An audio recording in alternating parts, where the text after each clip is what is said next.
최근에 소년 심판 드라마가 화제가 되면서 촉법 소년에 대한 관심이 높아졌습니다. 저도 사법연수원 근무할 때 봤었는데요. 여기서 촉법 소년이라는 말은 형벌 법령에 저촉되는 행위를 한 10세 이상, 14세 미만의 연령에 있는 국민을 말하는 것이고요. 이 경우에는 형사 미성년자이기 때문에 형사처벌을 받지 않고 살인을 하더라도 아무리 중한 범죄를 저지르더라도 최장 2년의 소년원 송치를 처분으로 종결돼서 국민의 법 감정과 현실에 맞지 않는다는 지적이 있었습니다. 나아가 촉법 소년 제도를 계획적으로 악용하는 사례도 발생해서 사회적으로 논란이 많아지기도 했죠. 그런 과정 속에서 저희 법무부는 소년범죄 종합 대책이 필요하다는 판단을 하게 된 겁니다. 이에서 저희가 제 뒤에 계셨던 저희가 촉법 소년 연령 기준 현실화 TF를 지난 6월에 구성했습니다. 각각 법무부서가 서로 산재해 있는데요. 각각의 부서 중에서 소년 문제에 관심이 많고 전문성이 있는 분들을 선발해서 각각 부서의 전문적 관점에서 연구하고 회의에서 의견을 내고 난상 토론을 해서 거기서 방안을 도출하는 방식으로 TF가 운용됐고 그 과정에서 현장 방문을 가기도 했었습니다. 제가 같이 안양 소년원을 방문했던 것도 그 일환이었습니다. 그 과정에서 저도 의견을 냈고 거기에 따른 결과를 저희가 지금 국민 여러분께 설명드리는 겁니다.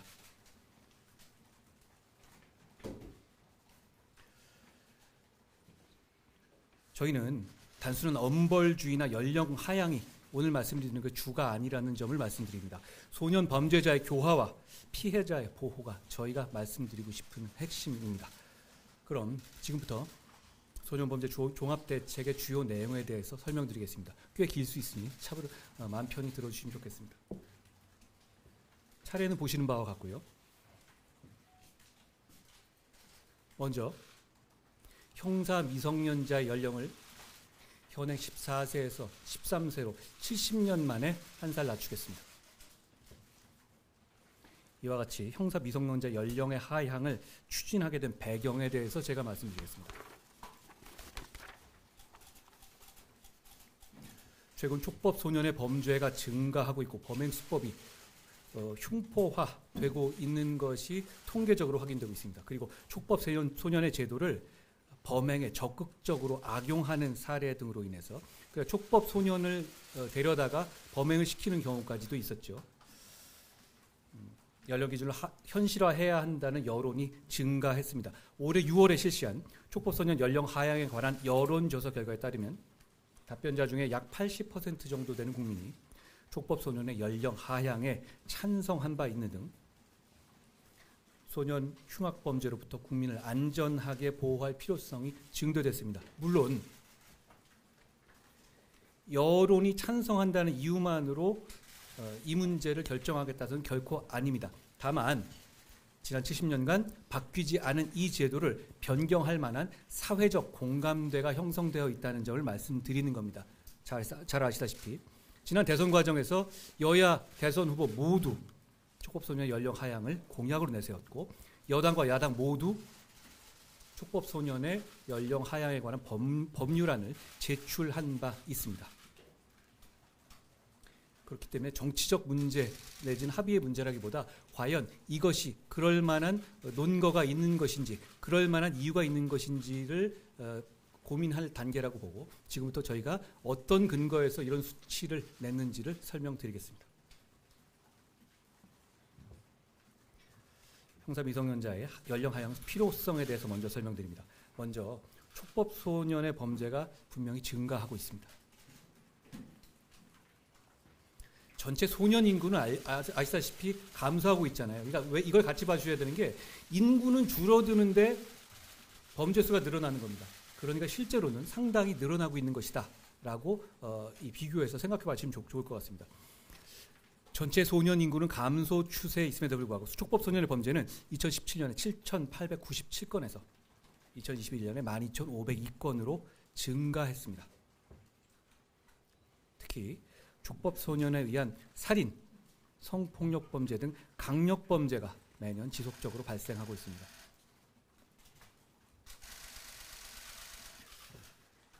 소년범죄는 분명히 흉포화되고 있습니다. 소년범죄 중 강력범죄의 비율이 2005년에 2.3%에서 2020년에 4.9%로 2배 가까이 증가했고요. 소년 강력범죄 중에서 성범죄의 비율 및 건수도 급증했습니다. 심지어 소년 마약사범도 2017년에 68명에서 2021년에 271명으로 약 140% 증가했습니다. 소년의 신체적 성숙도 및 사회 환경 변화 또한 70년의 세월을 고려할 필요가 있습니다. 현재 법이 제정된 1953년에 비해서 현재 소년은 많이 성숙했고 그에 따라 성년의 연령과 선거권 연령 하향 등 사회 환경이 연령에 따라서 많이 조정됐죠. 그럼에도 불구하고 형사 미성년자 연령은 70년간 변화 없이 그대로 유지되어 온 것입니다. 9번 볼까요? 다음으로 형사 미성년자 연령을 11살, 12살이 아닌 13살로 하향하는 근거를 말씀드리겠습니다. 하향하는 것에 대해서 우려를 제기하시는 분들도 있는 반면에 내릴 바에는 시원하게 10살, 11살로 내려야 한다는 분들도 많이 있으시잖아요. 거기에 대해서 저희가 13살을 그냥 연필로 그냥 중간점을 찍은 것은 아니고요. 왜 13살로 했는지에 대해서 지금부터 설명드리겠다는 말씀입니다. 먼저 보호 처분을 받은 촉법 소년 중에서 13세가 차지하는 비율이 약 70%에 이릅니다. 또한 보호 처분을 받은 소년 중에서 12, 13세의 비율은 큰 차이가 있습니다. 반면에 13세와 14세의 비율에는 큰 차이가 없습니다. 그러니까 이 배리어가 13세로 쳐질 만한 어떤 통계적인 실질적인 수치가 있다는 것을 저희는 확인하고 그것을 기준으로 했다는 걸 말씀을 드린 겁니다. 12와 13 사이에 의미 있는 통계적 차이가 있다라는 것이 저희의 결론입니다. 나아가 소년원에 수용된 소년이 13세부터 급증하는 점, 그리고 중요한 부분인데요. 우리나라 학제가 13세를 기준으로 초등학교와 중학교를 구분하고 있다는 점도 깊이 고려됐습니다.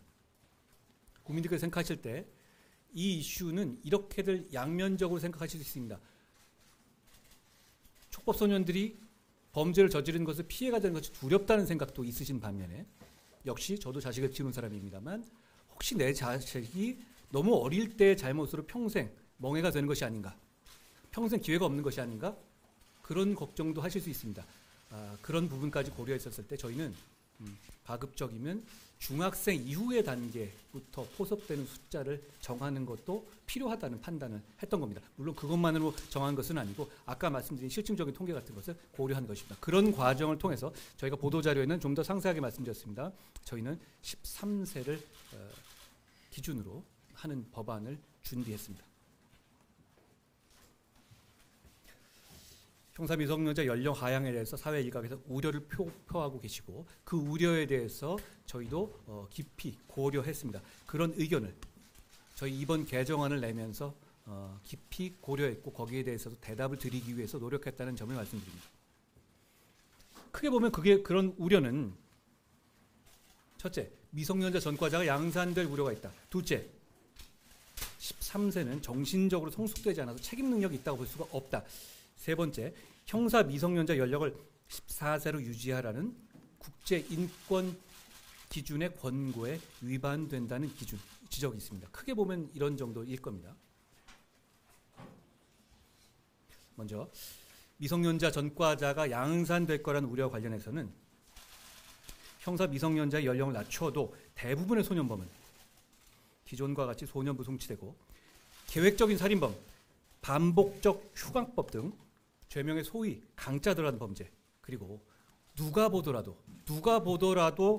처벌받아야 되는 사안에 한해서 형사처벌될 것이기 때문에 지금과 비교해서 드라마틱한 처벌 방식의 변화는 없을 것이라고 판단됩니다.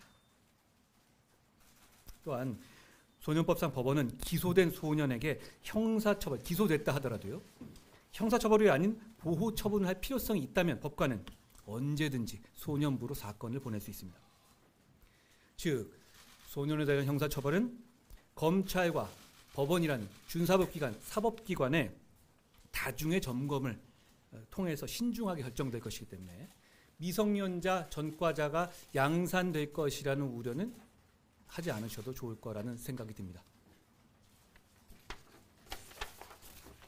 다음으로 13세 소년의, 저희가 13세를 전제로 한 거니까 13세만 가지고 말씀드릴게요. 정신적 미성숙에 따른 책임 무능력 여부에 대해서 말씀드리겠습니다. 이건 어떤 뇌과학적인 분석이라든가 이런 근거로 해서 이런 우려를 하시는 분들이 실제로 많이 있습니다. 그런데 형법상 형사 미성년자의 연령은 뇌과학의 관점 등 생물학적 판단에 따른 그런 논리 필연적 결과가 아니라 형사 정책적 판단사항으로 입법 재량에 속하는 영역입니다. 그렇기 때문에 통계 수치라든가 사회적인 어떤 학제 이런 것을 고려해서 정할 수 있는 겁니다. 헌법재판소도 이를 명시적으로 인정한 바 있고요. 실제로 미국에서도 뇌과학의 연구 결과를 형사 책임 능력에 직접 적용하는 것이 타당하지 않다는 취지의 견해가 있기도 합니다. 마지막으로 국제인권 기준의 권고 위배 여부입니다. 여기서 제가 다른 나라의 입법 예도 설명을 드리겠습니다. 유엔 아동권리위원회는 형사 책임 최저 연령이 만 12세 이상인 국가는 그 연령을 낮추지 않도록 하는 권고 의견을 낸 바는 있습니다. 다 아시겠지만 권고 의견이고 저희가 존중하지만 그게 법적으로 국가가 기속되는 의견은 아니라는 점은 다 알고 계실 겁니다. 형사 미성년자 연령은 그 나라의 문화적 특성과 사회적 환경에 따라서 국가마다 대단히 다양합니다. 형사 미성년자 연령이 13세 미만인 선진국도 다수 존재합니다. PPT상에 해외 입법, 선진국의 해외 입법력과 한번 비교를 해보면 미국의 경우에도 다수의 주에서 10에서 13세 미만으로 규정하고 있습니다. 13세 아래쪽이 상당히 많이 있습니다. 그리고 잉글랜드, 영국 중에서 잉글랜드, 그리고 호주는 10세 미만으로 하고 있습니다. 캐나다 12세 미만, 프랑스 13세 미만입니다. 자, 이런 입법리에서 볼 수 있듯이 형사 미성년의 연령이 낮아지면 무조건 인권에 역행하는 것이라는 말은 그렇게 일도 양단식으로 할 수 있는 문제는 아니라는 점입니다. 해외 입법령만 보면 명확하다고 할 수 있을 겁니다. 정책적으로 정할 수 있는 문제라는 점을 제가 다시 한번 말씀드린 거고요. 그동안에 촉법소년의 연령 상한, 그러니까 형사 미성년자의, 정확하게 용어를 말하면 촉법소년 연령 상한이라고 하더니 형사 미성년자 연령의 하향이 정확한 표현일 겁니다. 12세로 하느냐, 11세로 하느냐, 13세로 하느냐의 논란이 있었고요. 실제로 여러 가지 의견들이 존재해 왔습니다만 저희는 지금까지 저희가 말씀드린 실증적인 분석과 형사 정책적인 이유를 고민 끝에 13세로 정했다는 점을 말씀드립니다. 사실 이렇게 연령을 낮추는 거는요, 연필 한 자루만 있으면 충분한 일이죠. 그냥 이렇게 바꾸면 되는 거 아닙니까? 그런데 저희가 이렇게 고민하고 저희가 이 TF를 각 부서에 있는 젊은 직원들 그리고 전문가들, 의욕 있는 직원들을 모아서 저희가 한번 처음부터 제거만 검토한 이유는 이게 그렇게 단순한 문제가 아니라는 겁니다. 뭐 연필 하나로 바꿀 거라면 제가 그냥 바꾸면 되는 문제입니다. 여야 모두 찬성하잖아요. 대선주자 모두 찬성하잖아요. 박수 치지 않겠습니까? 상당수가. 그런데 그런 문제가 아니라 이게 과연 국가 대개상 필요한지를 신중하게 검토했고, 그런 차원에서 저희가 13명의 팀원들에게 불철주야 몇 달 동안 연구를 한 것이라는 걸 말씀드리고요. 그런데 이게 저희가 이렇게 오래 걸린 이유는 연령 하향의 문제가 아니라 이번 기회에 그동안에 70년간 해소되지 않아왔던, 그러니까 문제는 소년범에 대한 그 제도가 70년간 연령이 안 바뀌었다는 뜻은 저희가 소년범에 대한 어떤 처우라든가 그 개선 방향에 대해서도 그만큼 신경을 못 썼다는 얘기도 사실 될 겁니다. 그런 차원에서 이번 기회에 저희가 엄벌주의가 아니라 소년을 계호하고 그리고 우리나라의 미래를 생각하고 피해자를 생각하는 제도를 우리가 만들어낼 수 있는 게 있는지를 상상력을 동원하고 할 수 있는 걸 모두 동원해서 각 부처별로 각 저희가 내부에 있는 관여하는 부서별로 의견을 내본 겁니다. 그 과정에서 저희가 이 개선책을 낸 것인데요. 부족한 것이 있을 수 있습니다만 있으시면 지적해 주시면 좋겠습니다. 지금부터 이번 발표에서 주안점을 둔 저희가 준비한 개선책에 대해서 말씀드리겠습니다. 우선 소년범죄 예방과 재범 방지에 인프라를 확충하겠습니다. 먼저 소년원에 있어서 소년에 대한 처우를 개선하겠습니다. 이해하기 쉽게 말씀드리면 우리나라 소년원이 있고 소년교도소가 있습니다. 두 개 다른 겁니다. 제가 중간에 좀 헷갈릴 수 있어서 미리 말씀드립니다. 제가 지금 말씀드린 것은 먼저 소년원입니다. 이와 관련해서 소년원의 생활실의 소규모화를 추진하겠습니다. 별거 아닌 것 같지만 저희가 검토해 본 결과 별거 아닌 게 아닙니다. 그 상황에서의 어떤 교화라든가 인권 문제에 있어서 나름의 최소한의 예산이 허락하는 한의 프라이버시를 존중해 주는 것이 대단히 중요한 영역이라고 저희는 판단했습니다. 현재 일부 소년원에서는 소년들은 10명에서 15명 규모의 대형 홍거실에서 생활하고 있습니다. 소년원 소년들의 처우 개선을 위해서 2024년까지 소년원 생활실을 4인 이하 규모의 소형 개별실로 전환 완료하도록 하겠습니다. 잘 아시겠지만 제가 소년이라는 게 무슨 젠더적인 관점에서 소년을 쓰는 게 아니라 그게 법적 용어이기 때문에 그렇게 말하는 겁니다. 소녀를 다 포함하는 것이죠. 다음으로 소년원의 그 급식비를 1일 현재 6,554원에서 아동복지시설 수준인 이 6호 시설이라고 하거든요. 아동복지시설 수준인 1일 8,139원까지 인상하겠습니다. 현재 소년원생의 급식비는 서울 중학교 급식비의 절반 정도고요. 그런데 비록 과거에 잘못을 저질렀다 하더라도 소년들이 자라나는 성장기에 있고 소년들의 교정 교화를 위해서라도 밥은 내실 있게 먹을 수 있어야 한다고 생각합니다. 이 부분은 국정감사에서 조정훈 국회의원께서도 지적을 해 주셨습니다. 참고로 저희가 액수를 얼만큼까지 할 것인지에 대해서도 고민을 했는데요. 아동복지시설 수준, 그러니까 그게 중학교 시설까지 같이 바로 올리면 좋겠습니다만 현재 6호 시설 있지 않습니까? 아동복지시설. 현재 그 예산을 넘어서는 것은 좀 형평이라든가 이런 거에 우려가 있을 수 있다라는 점에서 일단은 저희가 추진하겠다. 바로 저희가 이걸 반영하겠다는 것은 일단 저희 1차 목표는 6호 시설인 아동보호시설의 급식비 수준까지 올리겠다는 겁니다. 참고로 저희가 이걸 나중에 세상 좋아지면 하겠다 이런 게 아닙니다. 소년원 급식비를 아동복지시설 수준으로 인상하기 위해서 필요한 예산은 1년에 약 6억 5,700만 원 정도입니다. 큰 돈입니다만 국가 전체 예산 차원에서 큰 예산은 아닙니다. 그렇기 때문에 당장 내년부터라도 급식비를 아동복지시설 수준으로 인상할 수 있도록 향후에 국회 예산 심의 과정에서 최선을 다하겠습니다. 그리고 소년원생 중에서 정신질환자 비율이 얼마나 되시는지 저도 보고 놀랐는데요. 2013년에 13.7%고 그게 2021년에는 30.5%까지 증가했습니다. 조기에 정신질환 유무를 진단해서 치료하는 등 의료 처우도 개선하겠습니다. 저는 이 통계가 정신과적 진단을 과거에 비해서 분명히 더 적극적으로 조기에 많이 하는 사회적 문화 변경이 있었다는 점, 이런 것 때문에 수치가 좀 더 늘어나는 것처럼 보이는 면도 있을 것 같긴 합니다만 대단히 심각하게 받아들여야 될 통계라고 생각합니다. 저희도 계속 연구하겠습니다. 자, 수도권의 학과 교육 중심의 소년 전담 교정 시설을 운영하겠습니다. 여기서 중요한 건 수도권입니다. 수도권에 지금 밀집되어서 대한민국 인구의 상당 부가 밀집되어 살아 있는데 지금 소년 교정 시설, 교도소는 김천에 한 곳뿐입니다. 이렇게 되면 부모와의 연계가 끊어지고 그렇게 되면 사실상 복귀하는 데 있어서 큰 장애가 이루어지고요. 그러니까 지역적인 문제도 대단히 중요한 것이고 중요한 것이겠죠. 이해하시겠죠. 자, 국내 유일한 소년 구금 시설인 김천 소년 교도소는 1981년 준공돼서 노후화됐고요. 수도권과 너무 멀리 떨어져 있어서 보호자나 자원봉사자와의 원활한 교류가 곤란합니다. 그리고 학과 교육 과정 또한 교원 수급 등 여러 가지 문제 때문에 지리적인 문제가 사실 대단히 크거든요. 미흡해서 학업 단절의 우려가 있습니다.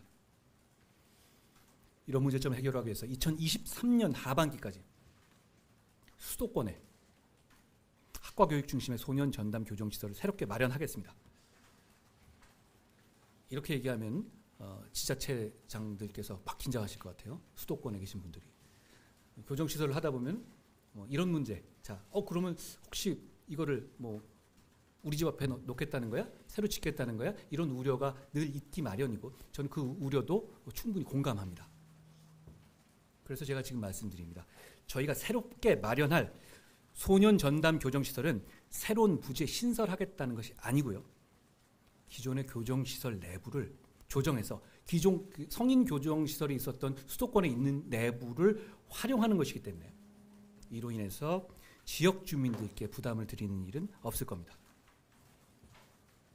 이와 같이 새롭게 마련되는 수도권 전담 교정시설에서 17세 이하의 소년범들을 대상으로 학과 교육을 강화하도록 하고 김천교도소에서는 18세 이상 그러니까 17세 이하의 학교를 다녀야 되는 친구들은 수도권 그리고 18세를 넘어선 직업교육을 받을 분들은 김천 이렇게 분류해서 18세 이상 소년범들을 대상으로 김천교도소에서 소년 처우 대상자라는 개념도 있거든요. 무슨 얘기냐면 소년은 끝났지만 소년 처우를 유지해야 되는 23세까지의 이 재소자들도 있어요. 김천교도소에서 직업교육 위주로 기업훈련 위주로 실시해서 학과 교육을 획기적으로 개선해 보겠습니다. 그리고 소년 교도소의 거실 아까 제가 말씀드리는 그 기거하는 곳은 소년원 제가 지금 말씀드린 건 교도소입니다. 교도소의 거실을 현행 6인실에서 4인실 또는 1인실로 리모델링해서 생활 환경도 개선하도록 하겠습니다.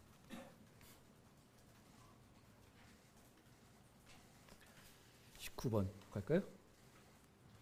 구치소 내에서 성인범과 소년범을 철저히 분리해서 소년이 악영향을 받는 일이 없도록 하겠습니다.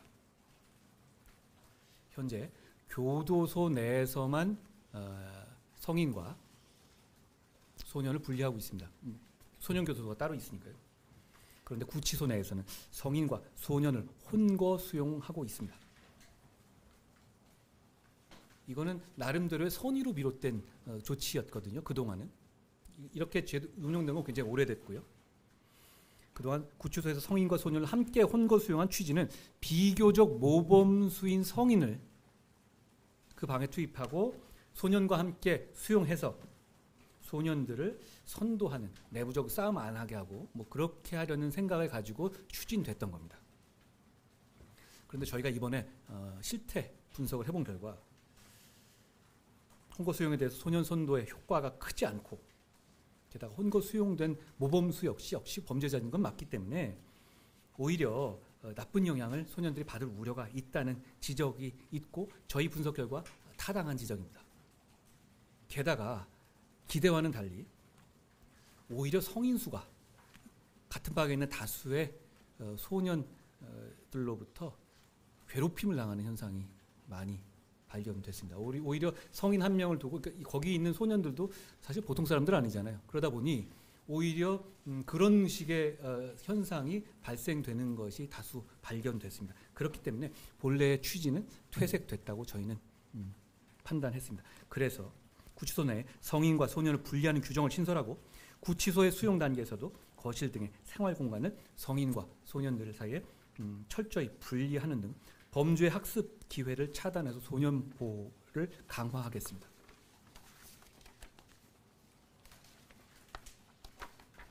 한 반쯤 왔습니다.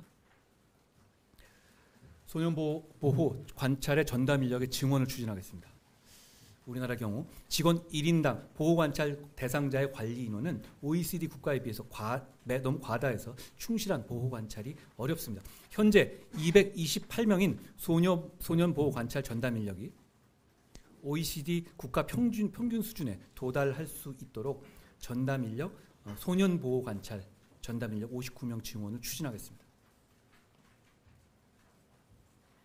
다음으로 소년 분류심사원의 시설 확충 및 명칭 변경입니다. 제가 지금 말씀드린 용어들이 좀 생소한 부분들이 많은 건데 저는 이 기회에 국민들께서도 어떻게 우리가 소년 정책이 이루어지고 있는지 한번 생각해 보실 기회를 삼는 정도도 좋을 것 같습니다. 자, 소년 분류 심사원, 이것은 비행 원인을 분석하고 위탁 소년을 분류 심사해서 소년부 판사에 대한 보호 처분의 의견 제시 등을 하는 소년 보호 절차에서 있어서 대단히 중요한 역할을 수행하고 있는 기관입니다.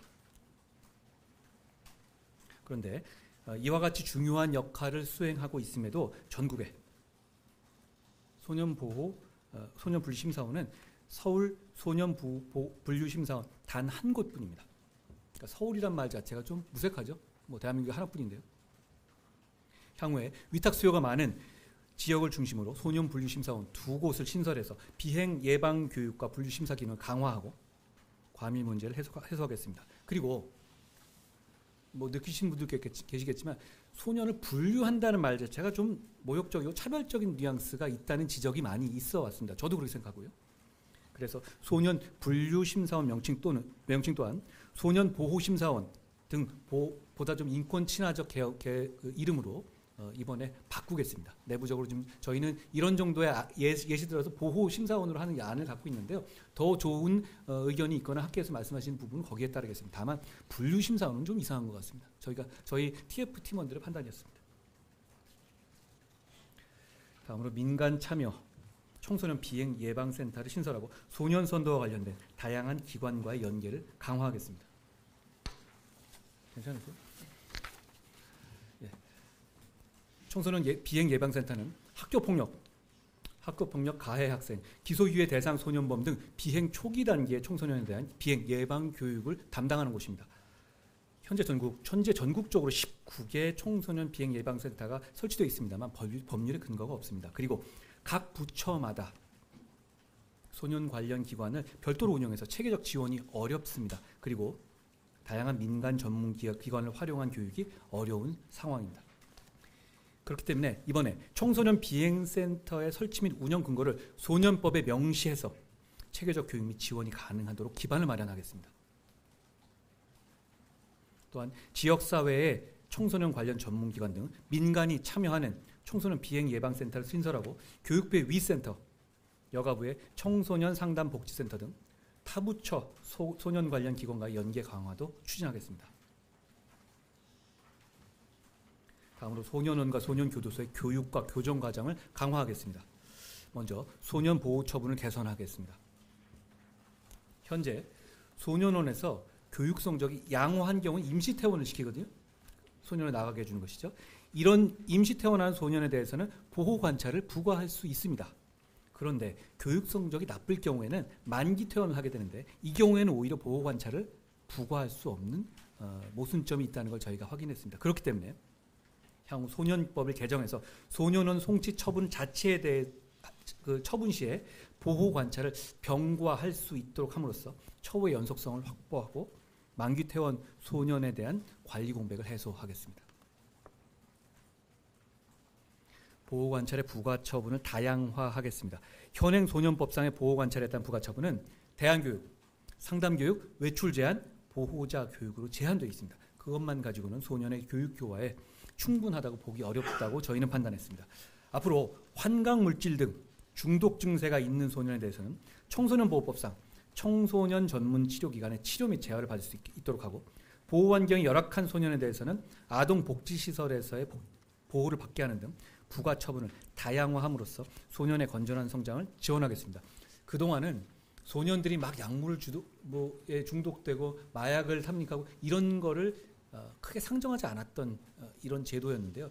지금 사회가 달라졌기 때문에 이런 부분에 대해서도 충분히 고려해야 할 때가 이제 된 것입니다. 30분 갈까요? 소년원과 소년교도소에서의 교육을 강화하겠습니다. 지금까지는 소년범죄에 대한 대책들이 소년범을 격리하고 교화한다는 성인범의 관점에서 접근되었던 점이 있습니다. 그렇기 때문에 소년범들이 대한민국의 의무 교육과 무상 교육을 받아야 하는 학생이자 대한민국 국민이라는 점을 충분히 고려하지 못하였다는 지적이 있고 저희가 보기에도 그런 면이 있었습니다. 그렇기 때문에 저희는 소년범들이 학업을 계속 이어갈 수 있도록 교육을 강화해서 학업이 중단되거나 단절되는 일이 없도록 노력하겠습니다. 소년범이 나중에 사회로 그리고 학교로 되돌아갔었을 때 그 사람의 인생이 이어져 갈 수 있도록 배려하고 노력해야 한다고 생각합니다. 그런 차원에서 부족하지만 이런 대책을 만든 것이라는 점을 말씀드립니다. 31번 갈까요? 소년 과정에서에 대해서 교육부와의 협력을 강화하겠습니다. 소년의 원활한 사회 복귀를 위해서는 학업의 지원이 필요한데요. 현재 소년원에는 교원의 인력 및 교육 기자재들이 부족한 상황입니다. 그동안 일부 지자체와 시범적으로 교원 교류 등을 실시한 사실은 있습니다만 교육부의 사업 범위에 소년원이 명시적으로 포함된 적이 없었습니다. 소년원 자체를 저희는 학교라고 부르고 있습니다만 실제로 보면 그게 학교가 아니라 교정시설적인 관점에서만 운영되어 온 그게 주가 돼서 운영되어 온 것이죠. 그러니까 교육부는 소년원에 대해서 어떤 계획에 포함시켜서 뭘 한 적은 사실은 없었던 거예요. 그런데 이번에 교육부에 저희가 기초학력보장 종합개혁계획이라고 있죠. 저희는 이 계획은 모든 학생의 기초학력을 보장하는 국가 교육 책임제를 실현하기 위한 종합계획인데요. 이번에 저희가 교육부에 요청했고 교육부에서 그걸 수용하셔서 기초학력보장 종합개혁에 소년원이 처음으로 포함되도록 했습니다. 앞으로 교육 콘텐츠 지원 등 교육부와의 협업을 강화해서 소년원의 교육도 내실화하겠습니다. 소년교도소에서 검정고시반 필수과정, 대학 학과과정 신설 등 학과 교육을 강화하겠습니다. 이거 그냥 별거 아닌 것 같은데요. 이런 면이 있는 겁니다. 지금 현재는 어떠냐면요. 소년교도소의 수용자 중에서 희망자에 한해서 검정고시 교육을 받고 있고 검정고시 이후에 학과과정이 없어서 학업 단절이 불가피한 상황입니다. 그런데 대한민국은 중학교 의무교육을 실시하는 나라입니다. 그리고 고등학교 무상교육을 실시하는 나라죠. 그 입법 정신에 부합되도록 학과 교육을 충실하기 위해서 저희는 소년교도소에 수용된 소년에 대해서는 필수적으로 달라지는 건 이겁니다. 필수적으로 검정고시 과정을 수강하도록 하고 대학 진학 준비반, 방송통신대학교 반 등 대학 과정도 학과 과정도 신설하도록 하겠습니다. 의무교육과 무상교육의 기본 정신을 소년 교도소에서도 유지될 수 있도록 하겠다는 것이 저희의 기본 생각입니다. 맞춤형 교정 교화 프로그램을 신설하겠습니다. 소년 성폭력 사범의 맞춤형 심리 치료를 실시하겠습니다. 소년 교도소에 수용된 소년범들 중에서 성폭력 사범이 얼마나 될 거라고 생각하십니까? 70%입니다. 2022년 9월 기준으로요. 70%가 성폭력 사범인데 소년 교도소 내에서는 그동안 소년 성폭력 사범에 특화된 심리 치료가 부족했습니다. 앞으로는 소년들의 원활한 사회 복귀를 위해서 소년에 맞춰진 성폭력 사범에 특화된 맞춤형 심리 치료를 실시하겠습니다. 어떤 차이가 있느냐면 이 소년들은 기본적인 그 나이 또래 받아야 될 기본적인 성폭력 범죄자로서가 아니라 기본적인 성교육 자체를 받지 못한 경우가 대부분일 겁니다. 그렇기 때문에 기본적인 성교육 자체를 못 받았다는 전제, 그 부분까지 보완할 수 있는 내용으로 맞춤형 이 교육을 하겠다는 것이고, 성폭력 예방 그런 거는 사실 뭐 김근식이나 이런 사람들도 하거든요. 그런 성폭력 예방 교육과는 별도로 자라나는 청소년기에 필요한 기본적인 성교육도 병행하도록 하겠습니다. 저희는 이번 계획을 준비하면서 소년 자체, 자라나는 소년에 대한 미래라든가 이런 안타까움도 있지만 이 범죄 피해로부터 피해를 입은 피해자들도 역시 똑같이 중시되어야 한다고 생각합니다. 왜냐하면 범죄 피해를 당한 사람 입장에서는 소년에 대해서 소년을 처우하거나 이런 거는 국가의 몫이잖아요. 피해자가 겪거나 해결해야 될 문제는 아닌데 소년에 대해서 어떻게 보면 처우라든가 이런 거를 강화하다 보면 범죄 피해자까지 역시 그거를 이해해주고 수인해줘야 된다는 그런 의무가 부과되는 식의 운용이 되어 온 것이 사실이거든요. 근데 그거는 국가의 임무입니다. 저희가 할 일이고 피해자는 피해자로서의 권리를 충분히 모든 절차에서 행사할 수 있어야 한다는 것이 저희의 이번 조치 생각에 포함된 내용입니다. 먼저 소년원 교육 과정에 대해서 피해자 관점 교육을 도입하겠습니다. 소년의 재범 방지를 위해서는 피해자 입장에 대한 이해가 불가결함에도 현재 소년원에서는 피해자 입장에 대한 이해를 돕기 위한 교육이 미흡합니다. 아직 어린 친구들이기 때문에 그 부분에 대해서 공감을 느낄 수 있는 교육 충분히 강화하겠습니다. 회복적 사법 프로그램을 소년원 교육에 도입하겠다는 말씀입니다.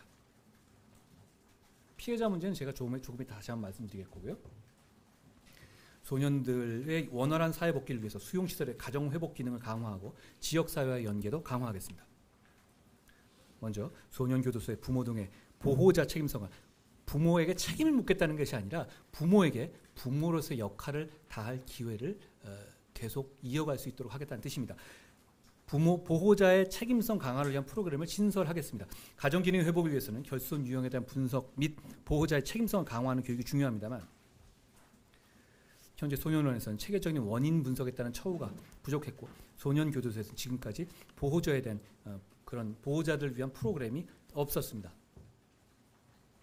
앞으로 소년원생에 대해서 결손 유형을 분석해서 가정기능 회복을 위한 다각적 처우를 실시하고 소년 수용자에 대해서 보호자를 대상으로 한 교육 프로그램을 신설해서 부모 등 보호자의 책임성에 대해서 같이 생각해 볼 기회를 갖도록 하겠습니다. 소년범들 재범 방지를 위해서 소년범들 정책의 핵심은 저는 이렇게 봅니다. 재범을 막아야죠. 나가서 똑같이 해가지고 성인부로 들어온다면 우리가 지금 하는 건 소용없을 것이고 정책의 핵심은 재범을 막고 사회 정상적인 사회인으로 살아갈 수 있는 소양을 주는 겁니다. 지역사회와 연계를 강화하겠습니다. 결국 직업의 문제입니다. 어려운 문제고 쉽지 않은 문제입니다. 소년의 재범 방지를 위해서 출소 후에 직업훈련 등의 안정적인 사회정착 기반 조성이 대단히 중요한데요. 현재 지역사회와 연계된 지원 프로그램이 부족한 편입니다. 오히려 교도소 쪽은 꽤 있거든요. 소년 부분에 대해서 그 부분이 좀 부족한 편입니다. 향후 고용부와 연계된 법무보호복지공단의 허그 일자리 지원 프로그램, HUG인데요. 뭐 약자가 아니라 이렇게 허그 얘기하는 겁니다. 이런 대상을 성인 중심에서 소년 수용자로 확대하고 소년 출원생을 대상으로 청소년 비전센터 교육을 다양화하는 등 자립 지원을 강화하겠습니다. 소년범에 대한 맞춤형 가석방을 도입하겠습니다. 현행법상 소년범의 가석방 허가 기준은 법적으로는 성인에 비해서 완화되어 있습니다만 실제 심사 기준은 성인보다 다소 엄격하게 운용되고 있는 것이 사실입니다. 그래서 대개 가석방이라든가 이런 기대 때문에 열심히 생활하고 이런 부분들이 있거든요. 이 교정시설 다 마찬가지입니다. 그래서 소년범들이 대부분 가석방에서 제외돼서 자포자기 심정으로 생활하는 경우가 많아서 재사회화에 악영향을 미칠 우려가 있다는 것이 저희 TF의 실증적인 분석이었습니다. 이러한 문제점을 해결하기 위해서 향후 소년범에 대한 가석방 심사 기준을 보완하고 취업 가능성이 높은 경우, 그러니까 가석방의 요건으로 취학과 취업 가능성을 충분히 고려하겠다는 겁니다. 가석방을 넓혀서 소년의 조기 사회 적응을 지원하겠습니다. 무조건 풀어주겠다는 뜻은 전혀 아니니까 그건 오해하지 마시고요. 또 저희가 굉장히 고민한 부분인데 소년범에 대한 취업 등 불이익을 최소화하기 위해서, 그러니까 이거는 이제 저희가 낮춘 촉법 소년에 대한 것이죠. 13세, 그러니까 저희가 하나 낮추게 되면 형사 미성년자가 14에서 13세에서 14세 사이에 이 전과자들이 생기게 되는 것이죠. 13세에 범한 범죄에 대해서는 전과 조회 시의 회부를 제한하는 방안도 검토하도록 하겠습니다. 이건 여러 가지 있어서 제가 단언드릴 수는 없는데 방향 자체는 그렇게 갈 수 있다고 봅니다. 이럴 수 있는 부분은 뭐냐면 어차피 이 법이 개정되기 전에는 처벌도 안 받았던 것이기 때문에 이 전과 자체를 이 회보를 제한한다고 해서 전과를 참고하는 여러 가지 기관에 있어서의 큰 업무에 있어서의 무슨 불합리가 생기지는 않을 것이라고 판단합니다. 전과 자체를 남기지 않겠다는 취지는 당연히 아니고요. 다음으로 소년 보호 절차에서 소년에 대한 인권 보호를 강화하겠습니다. 먼저 우범 소년에 대한 보호 처분을 개선하겠습니다. 기자님도 우범 소년 아세요? 못 들어보셨을 겁니다. 우범소년이라는 게 뭐냐면요. 집단적으로 몰려다니면서 주위 사람들에게 불안감을 조성하거나 정당한 이유 없이 가출하거나 술을 마시고 소란을 피우거나 유해 환경에 접하는 성벽이 있고 앞으로 형벌 법령에 저촉된 행위를 할 우려가 있는 10세 이상의 소년으로 뜨끔해하지 마시고요. 뭐 이런 사람 많잖아요. 형벌 법령에 저촉될 우려가 있는 행위를 할 우려가 있는 할 사람 미래 얘기죠. 이런 10세 이상의 소년으로 소년법상 보호 처분의 대상이 됩니다. 이게 우범소년입니다. 이런 경우에 있어서는 특별히 죄를 저지르지 않아도 2단계에서 소년법상의 조치를 할 수 있는 게 우리 규정입니다. 이와 같이 그런데 우범으로 소년법원에 송치된 건수는 매년 증가하고 있어요. 2011년에 59건에서 2020년은 1446건까지 증가했고 우범소년 중에서 종국적으로 9호, 10호 소년원 가는 겁니다. 9호, 10호 소년원에 가서 있게 되는 첩은 9하고 10호 차이는 기간의 차이뿐이고 9, 10호가 제가 아까 말씀드린 소년원에 가는 거예요. 처분된 인원도 상당히 있습니다. 2022년에만 9월 기준으로 16명이거든요. 그런데 이런 우범소년에 대해서는 실제로 범죄를 저지른 것이 아님에도 불구하고 소년이라는 이유로 범죄 소년에 적용되는 10가지 보호처분이 모두 동일하게 부과될 수 있고 사회적 낙인의 우려도 있기 때문에 제도 개선의 필요성이 지속적으로 우리 사회에서 제기돼 왔습니다. 저희는 범죄를 저지르지 않은 소년들을 대상으로 구금까지 가능하도록 한 것은 정근대적 발상으로서 현대 민주주의와 우리나라의 헌법 체제에 맞지 않는 측면이 있다고 생각했습니다. 이와 같은 문제점을 개선하기 위해서 우범소년에 대해서 최소한의 사법적 개입은 유지하되 장기적인 보호관찰, 소년원 송치 같은 과도한 보호 처분을 폐지하는 방향으로 우범소년에 대한 보호 처분 제도를 개선하겠습니다. 법원의 임시조치 결정에 대한 이의제기권을 신설하겠습니다. 현재 소년법상의 법원의 임시조치는요. 보호자와 소년 보호시설의 위탁, 병원, 요양소 등의 치료 위탁, 소년 분류심사원 위탁 등의 3가지가 있습니다. 그런데 말입니다. 소년법상의 법원 임시조치 결정에 대해서는 당사자인 소년이 이의제기를 할 수가 없습니다. 이에 대해서 소년의 권리 보장을 위해서 이의제기권을 마련해야 한다는 지적이 있어 왔습니다. 저희도 공감합니다. 향후 소년법에 임시조치 결정에 대한 소년 또는 보호자의 이의제기권을 신설해서 소년의 권리 보장을 강화하도록 하겠습니다. 외출 제한 감독 시스템을 개선하겠습니다. 소년에 대한 것인데요. 보호관찰에 관한 것인데 현재 야간 외출 대상자에 대한 감독 방식은 어떻게 되냐면 불시에 수시에 거주지에 전화를 거는 겁니다. 이런 음성 감독 방식이죠. 그러니까 부모나 누구의 전화 받고 있냐 없냐 물어보는 거예요. 그런데 이거에 대해서는 대상자 및 가정의 수면권을 침해한다는 등의 여러 가지 지적이 있었습니다. 프라이버시는 꼭 프라이버시 문제가 있을 수 있는 거잖아요.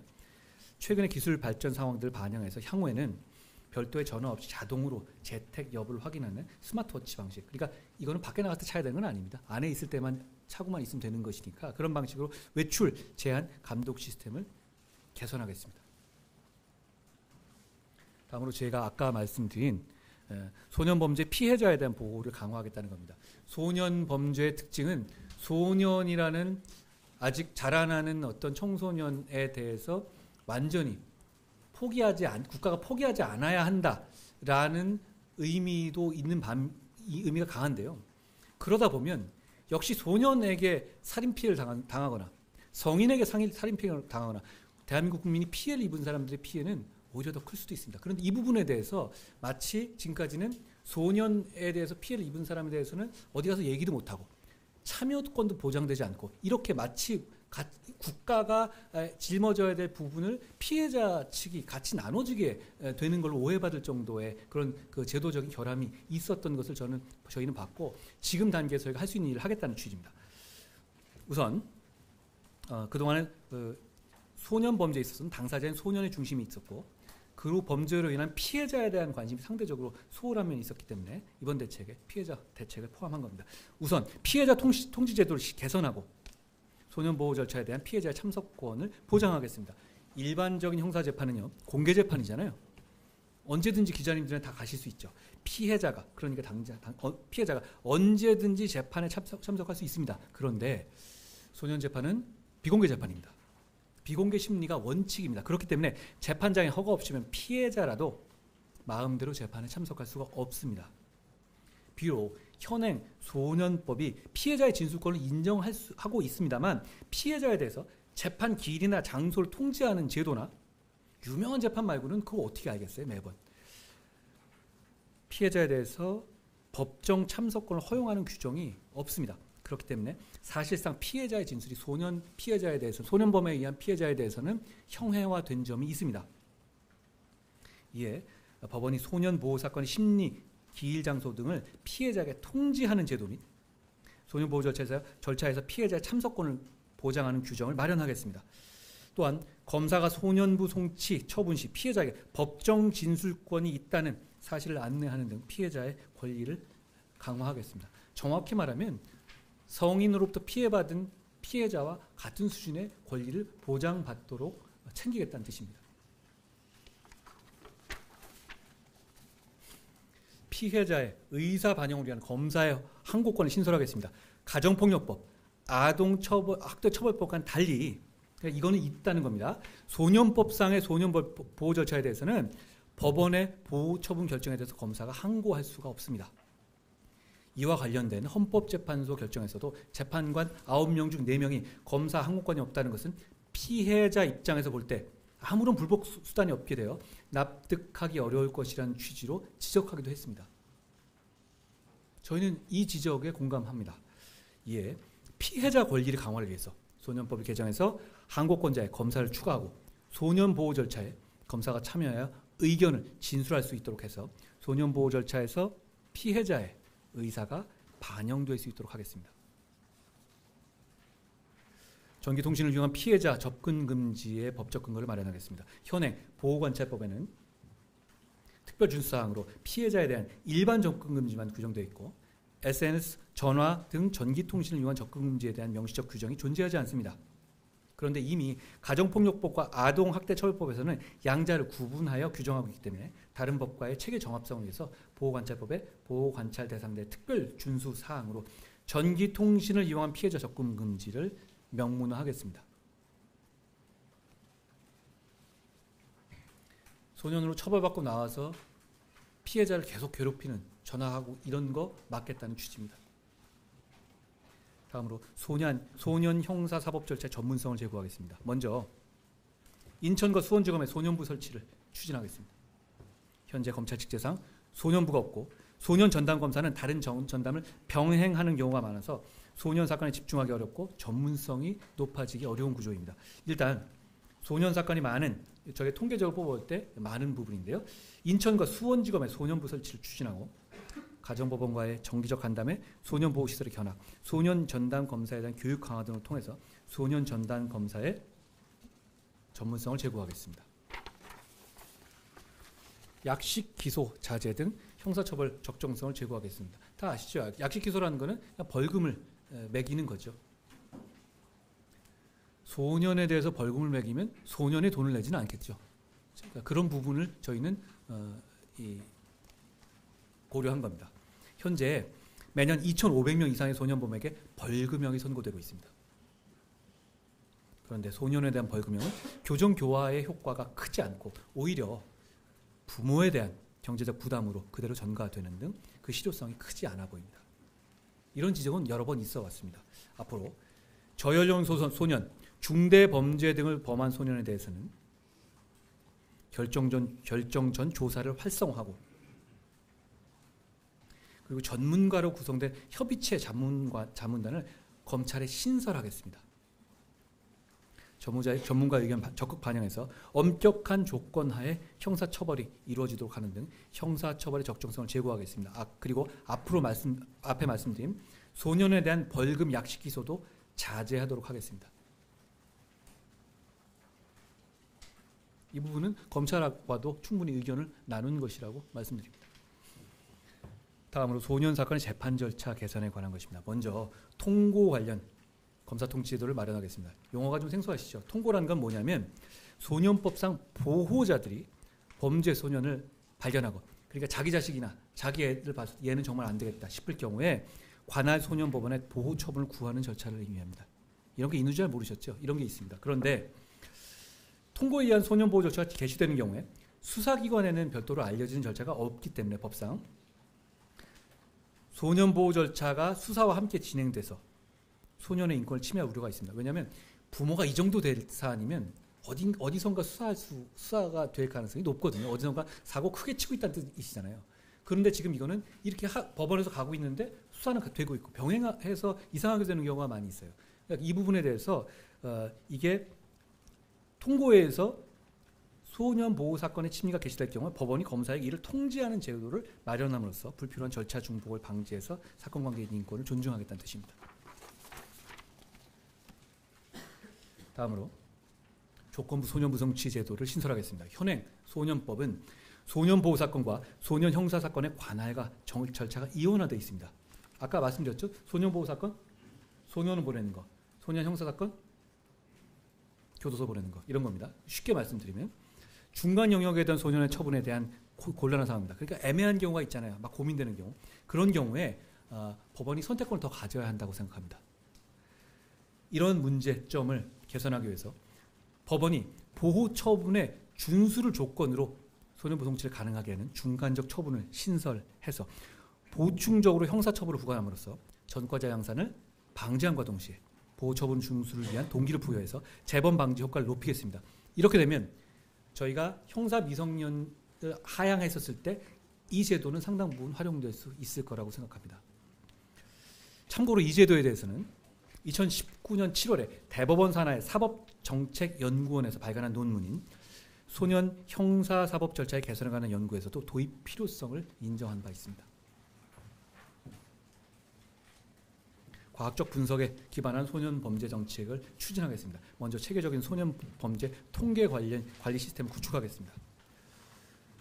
현재 소년 범죄 관련 통계는 경찰, 검찰, 법원 등에서 개별적으로 생산하고 관리되고 있는데요. 향후에는 소년법을 개정해서 법무부 장관이 소년 범죄 예방 정책 등을 수립하기 위해서는 관계기관에 소년 범죄 관련 통계 자료를 요청할 수 있는 근거를 마련하고 법무부에서 소년 범죄 통계를 체계적으로 관리하도록 하겠습니다. 통계들은 모아야 의미가 생길 겁니다. 다음으로 법무부의 범죄 예방 환경 개선 사업, 이걸 이제 셉테드라고 하거든요. 여기에서 이 사업과 소년 범죄 예방을 적극 연계하겠습니다. 지금 이 셉테드는 지금까지는 이 주로 이 성인범이라든가 뭐 야간 어떤 뭐 우범지대에 대한 순찰 이런 거 그 환경 개선 같은 걸 주로 됐었는데 이 부분에 대해서 소년 범죄에 대해서도 연계하겠다는 겁니다. 소년 범죄 사전적 그리고 근본적 예방을 위해서는 청소년의 탈선 및 범죄 유발 환경을 그러니까 이런 소년 범죄들이 우범할 수 있는 지역 자체를 최대한 해소하는 것 자체가 필요하다는 거죠. 그러니까 어느 지역을 가다 보면 이게 뭐 모여 있고 이런 데들 있잖아요. 그런 부분들이 그런 환경을 최대한 개선하는 것도 소년 범죄 대책이 될 수 있다는 것이 저희가 낸 아이디어인데요. 청소년의 탈선 및 범죄 유발 환경을 사전에 확인해서 적극적으로 범죄 예방 환경을 조성하려는 노력을 하겠다는 겁니다. 2022년에 전국 7개 지역의 학교 및 통학로 등 13개 장소를 범죄 환경 개선 사업의 부지로 선정했습니다. 그리고 해당 지자체 환경 개선의 컨설팅 및 기초 설계안을 제공했고 향후에도 사전적 근본적 소년 범죄 예방을 위해서 노력할 계획입니다.